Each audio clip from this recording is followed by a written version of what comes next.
ప్రభుత్వం నేను మాట్లాడి ఈరోజు రైల్వే కోచ్ ఫ్యాక్టరీని కేంద్ర ప్రభుత్వం నుంచి మనం సాధించుకున్నాం అధ్యక్ష. ఇవాళ మెట్రో రైల్ ఎక్స్టెన్షన్ మీద మనము కేంద్ర ప్రభుత్వాన్ని సంప్రదిస్తున్నాం. రీజనల్ రింగ్ రోడ్ సదరన్ పార్ట్కు మనం అడుగుతున్నాం. మూసీ నది పరివాహక ప్రాంతంలో నిధుల కోసం ఈరోజు కేంద్ర ప్రభుత్వాన్ని పదే పదే సంప్రదిస్తున్నాం. రేపు జరగబోయే భారత్ సమ్మిట్, ఏప్రిల్లో జరగబోయే భారత్ సమ్మిట్ 100 ప్రపంచ దేశాల నుంచి మేధావులందరూ తెలంగాణకు వచ్చి తెలంగాణ రైజింగ్ 2050 పాలసీ డాక్యుమెంట్లో పార్టిసిపేట్ చేయడానికి ప్రపంచంలో ఉన్న 100 దేశాలకు సంబంధించిన ప్రతినిధులు, పాలనలో ఉన్న వాళ్ళని తెలంగాణ రాష్ట్రానికి ఆహ్వానించడం. మీరు విదేశాంగ శాఖ మాకు సహకరించాలని జయశంకర్ను కలిసి రిక్వెస్ట్ చేసినాం. మే నెలలో మే 7 నుంచి మే 31 వరకు ప్రపంచ మిస్ వరల్డ్ ప్రపంచ అందగత్తెల పోటీ మన హైదరాబాద్ నగరంలో నిర్వహించబోతున్నాం అధ్యక్ష. 72 సార్లు నిర్వహిస్తే ఈ దేశంలో ఒక్కసారి అమితాబ్ బచ్చన్ ఒక్కసారి ముంబైలో చేసిండు అధ్యక్ష. ప్రపంచ దేశాలలో జరిగింది అధ్యక్ష. ఇవాళ ఈ హైదరాబాద్ నగరం మన టూరిజాన్ని ప్రపంచ దేశాలకు తెలియజెప్పడానికి టూరిజం డిపార్ట్మెంట్ నేతృత్వంలో ప్రపంచ దేశాల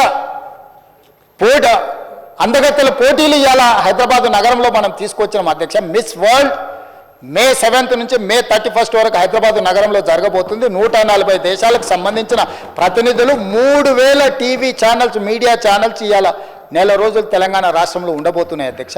వాటికి సంబంధించిన క్లియరెన్స్లు గవర్నమెంట్ ఆఫ్ ఇండియా నుంచి తీసుకోవడానికి ఎక్కడ ఇబ్బంది జరగొద్దు అని చెప్పి జయశంకర్ గారిని కలిసిన అధ్యక్ష.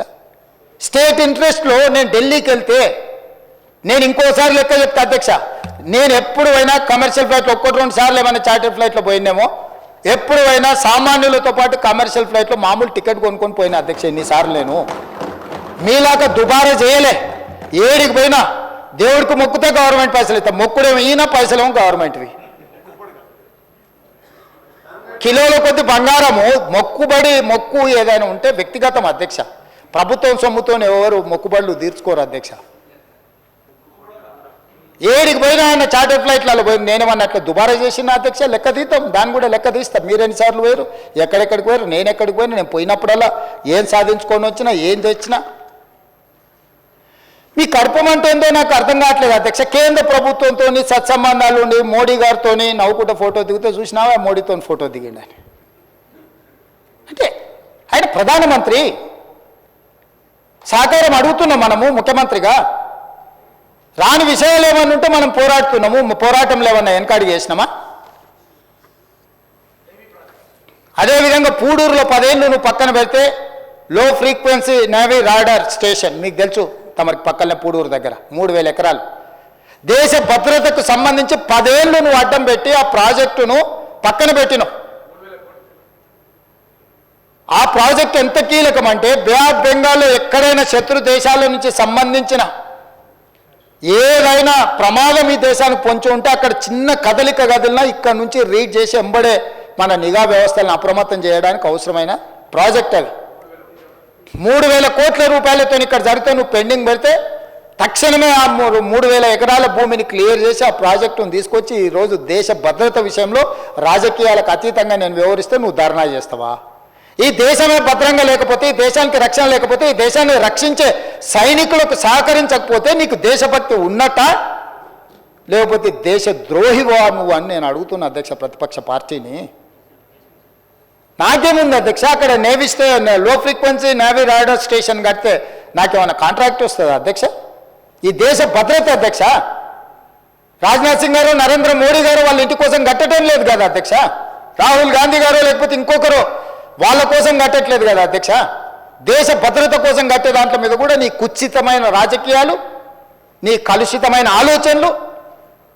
నీకు 50 ఎకరాల భూమి ఇవ్వలేదు, నీ కొడుకు ఇంటికి వస్తలేడు, వాస్తు కోసం ఏదో కట్టాలని డిఫెన్స్ భూములు అడిగితే ఇవ్వలేదని పగబట్టి కేంద్ర ప్రభుత్వాన్ని దేశ రక్షణనే ఫలంగా పెడతావా? అట్లాంటిది నేను పరిష్కరించిన అధ్యక్ష. నేను ఢిల్లీకి వెళ్ళడం వల్ల ఈరోజు నిన్నగాక మన గచ్చిబౌలి స్టేడియంలో మొత్తం డిఫెన్స్ ఎక్విప్మెంట్కు సంబంధించిన ఎగ్జిబిషన్ 3 రోజులు పెట్టిన లక్షలాది మంది విద్యార్థులు ఈరోజు అక్కడికి వచ్చి చూసిపోయారు. డిఫెన్స్ మొత్తం వ్యవస్థల్ని అక్కడికి తీసుకొచ్చి ఎగ్జిబిషన్ పెట్టించిన అధ్యక్ష. నేను ట్రై నేషనల్ ఫుట్బాల్ ఈవెంట్స్ నేను ఇక్కడ ఆర్గనైజ్ చేసిన అధ్యక్ష స్పోర్ట్స్ కోసం. నేను ప్రధానమంత్రిని కలిసి లెటర్ ఇచ్చిన అధ్యక్ష. 2036లో జరగబోయే ఒలింపిక్ గేమ్స్ మా హైదరాబాద్ నగరంలో నిర్వహించాలి, క్రీడాకారులను మేము తయారు చేస్తాం, మేము young India sports university, young India sports అకాడమీని స్టార్ట్ చేసినాం. సౌత్ కొరియాతో ఒప్పందం చేసినాం, ఆస్ట్రేలియాతో ఒప్పందం చేసినాం. క్రీడాకారులను ఉత్పత్తి చేసే రాష్ట్రంగా తెలంగాణ ఉంటే దేశంలో ఉండే ఏ క్రీడాకారునికైనా మేము శిక్షణ ఇచ్చే వ్యవస్థ తెలంగాణ రాష్ట్రంలో చేస్తున్నాం. మాకు అవకాశం ఇవ్వడానికి కేంద్ర ప్రభుత్వాన్ని నేను అడగొచ్చిన. స్పోర్ట్స్ మినిస్టర్ విజిట్కి వస్తున్నాడు. స్పోర్ట్స్ మినిస్టర్ కొన్ని ఫండ్స్ కూడా మనకు రిలీజ్ చేస్తా అని ఒప్పుకున్నాడు అధ్యక్ష మాల్వియా. సో మా రిలేషన్ రాష్ట్ర ప్రయోజనాలకు ఉపయోగపడాలి, రాష్ట్రాన్ని అభివృద్ధి పదం వైపు నడిపించాలని మేము ప్రయత్నం చేస్తుంటే మీరు అందులో కూడా మీ వంకర ఆలోచనలనే పెట్టి వంకర టింకర్గా ఆలోచన చేసి ఎంతకాలం ఈ వంకర టింకర రాజకీయాలతో బతుకుతారు, కాలం వెల్లదీస్తారని నేను అడగదలుచుకున్నా అధ్యక్ష. అదేవిధంగా అధ్యక్ష పెట్టుబడులు శ్రీధర్ బాబు గారు నేను ముఖ్యమంత్రి అయిన 1.5 మంత్రులనే దావోస్కి వెళ్ళినాం. 40,000 కోట్ల రూపాయలు పెట్టుబడులు తెచ్చినాం. ఆ తర్వాత మొన్న 2025 జనవరిలో వెళ్ళినాం. 1,78,000 కోట్ల రూపాయలు పెట్టుబడులు తీసుకొచ్చినాం. ఈ 15 నెలల 2,20,000 కోట్ల రూపాయలు మేము పెట్టుబడులు ఈ రాష్ట్రానికి తీసుకొచ్చినాం. అమెజాన్ లాంటి కంపెనీలు 60,000 కోట్లు తెలంగాణ రాష్ట్రంలో పెట్టుబడి పెట్టింది బికాజ్ ఆఫ్ అవర్ పాలసీస్. 10 ఏళ్ళు నువ్వు పాలసీ లేకుండా ప్రభుత్వాన్ని నడిపినాం. నచ్చితే నజరానా లేకపోతే జుర్మానా విధానంతో తెలంగాణ రాష్ట్రాన్ని మొత్తం సర్వనాశనం చేసినాం. నచ్చితే నజరానా లేకపోతే జుర్మానా విధానాన్ని రద్దు చేసి తెలంగాణ స్టేట్ గవర్నమెంట్ ఒక పాలసీ ఉన్నది, పాలసీ ఫ్రేమ్లో ఎవరు వచ్చినా వాళ్ళందరినీ మేము ఆదుకుంటాము లేకపోతే అవకాశాలు ఇస్తామని చెప్పి ఎన్ని పాలసీలు చేసినాం అధ్యక్ష. ఎంఎస్ఎంఈ పాలసీ చేసినాం ఐటీ అండ్ ఇండస్ట్రీస్ నుంచి, clean and green energy policy చేసినాం ఎనర్జీ డిపార్ట్మెంట్ నుంచి, టూరిజం పాలసీ చేసినాం అక్కడి నుంచి, మైన్స్ పాలసీ చేసినాం, భూభారతి పాలసీ లా చేసినాం. ఇట్లా ప్రతిదీ మేము ఒక పాలసీ తీసుకొని విధానాలను తీసుకొని ఈరోజు ఈ పాలసీలో ఎవరు ఫిట్ ఇన్ అయితే వాళ్ళందరికీ అవకాశాలు ఇస్తామని మేము రాత్రి మొదలు పనిచేసి అధికారులను సమన్వయం చేసుకొని మేము ముందుకు వెళ్తుంటే పరిపాలన మీద పట్టు రాలేదంట. పట్టు అంటే ఏంది అధ్యక్ష?